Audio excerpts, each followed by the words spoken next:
You brought up a difficult question about labeling and genres, and there's a chapter in your book titled Why Call It Latin Jazz, where you say we are repeatedly forced to specify generalities that essentialize music.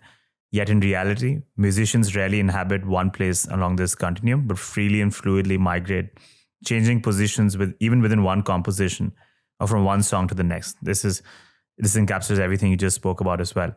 Arturo O'Farrell said something similar when he said, Latin jazz is a misnomer. It doesn't exist. It's part of the same tree as jazz. Jazz and Latin are intertwined in ways that nobody has yet to even understand. In the music drawn from Latin roots, we can find keys to both jazz's past and its future. If all music is this intercultural interplay, it's this amalgamation of so many different styles and histories, then how do you find that fine balance of creating a label or a genre for the sole reason that you want to distinguish the special features and separate that music out so it can get the respect and the attention it deserves, but not let that genre constrain it and erase a lot of the context it's born from? You can't. By definition, genre is a constraint. Okay.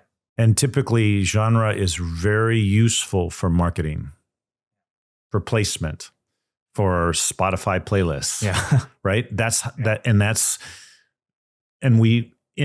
People talk about like, oh yeah, I'm a heavy metal fan, like, you know, or as an identity as well. Yeah. So it's tied up to our identity. So it's about the discourse of music, and that's different than the music itself. So what actually sounds on the bandstand is something way more complicated than the discourse around music. But the discourse around music is really important. And it's important in culture, and it's important in a way that we imagine ourselves, it's a way we align ourselves with various other folks. I mean, I can remember in high school, if there was someone that came in with a concert T-shirt of one of my favorite bands, like I immediately assume I could be friends with them. That immediately opens up a conversation. And that still happens like on the street. You wear a Miles Davis shirt down on the street, you're going to get comments. And so that's the role of music in society. And so savvy musicians understand the role that this plays, and they can use that to their advantage. But that's a business decision. It's a marketing decision. And so some folks play into identity politics when they create music as to make it an advantage to themselves, because it's a very competitive field. And there's nothing wrong with that. You can do that. But the actual sound that are coming out are not necessarily aligned with the discourses around that. I'll give you an example. Mm-hmm. So I played with Eddie Palmieri for many years, one of the greatest, musicians of our time. And he had two bands. He had a salsa band and he had a Latin jazz band. Right. At the time, it's changed. There's been different iterations over the years. But when I was playing with him, the only difference oftentimes was whether he brought a singer or not. But we would play the same repertoire depending on where he got booked. If it was a jazz festival and they wanted Latin jazz, then they would play their instrumental tunes, or they'd do instrumental versions of their popular salsa tunes that they would have with vocals. If it was a salsa festival, you'd definitely bring a singer because it's such an important component to that genre. And I remember asking him one time, I was like, don't these folks understand that you're just playing the same music in both regards? He goes, a gig is a gig.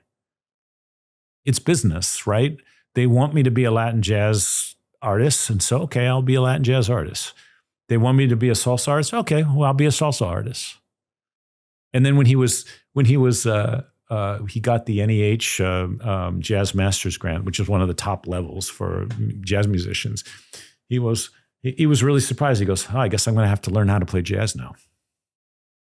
So it was this really fluid way of thinking about it. And he's not the only one. I mean, it's even in my own band, we would oftentimes get booked in salsa festivals. We're not a salsa band, but I would just have to play more danceable stuff. That's just business. So, you can talk about how do I express myself artistically and stay true to the music and things like that. But music is also business always. It's not just an art form, and especially jazz, right? Jazz started as since 1917, it's been commercialized and mass mediated. So if you want to become a jazz musician, you're in that legacy, and you need to contend with that one way or another. Charles Ives echoed this in a note on the second movement of his Fourth Symphony when he said, my favorite symphony of his. Nature builds the mountains and the meadows, and man puts in the fences and the labels. If it's just a business decision to put in the fences and the labels, then I'm not able to reconcile the fact that the Grammys had removed the category for the best Latin jazz album a few years ago. By an extension of this argument, then the philosophy was right, that there's some truth to the fact that if you continuously have a category separately for it, you're promoting the otherness of it. So how do you find that balance where you want to say, yes, Latin jazz is jazz, but you also want to draw attention to it and acknowledge it with that separate category that they had? Yeah, I mean, that's the quandary. That's the business and that's the music.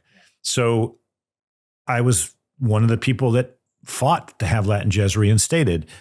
And some of my colleagues were like leading the charge and leading the lawsuits for that. And, and it was an important fight to have because the Grammys is the only thing that we really have, but it's a popularity contest. Right. And it's also, if you're on a major label, they have more voters than if you're on a small independent label. So it's stacked against you. So a new artist coming about, even if they're fantastic, if they're slightly not aligned with what is the choice of the day, the most popular version of jazz of the day, they're never going to even get nominated. And a Grammy nomination, let alone a Grammy award, can change an artist's career for the better. And it's also a way of getting more possibilities of being booked in a variety of different things. So you need to play that game. So that's the game. That's the fences that Ives talks about.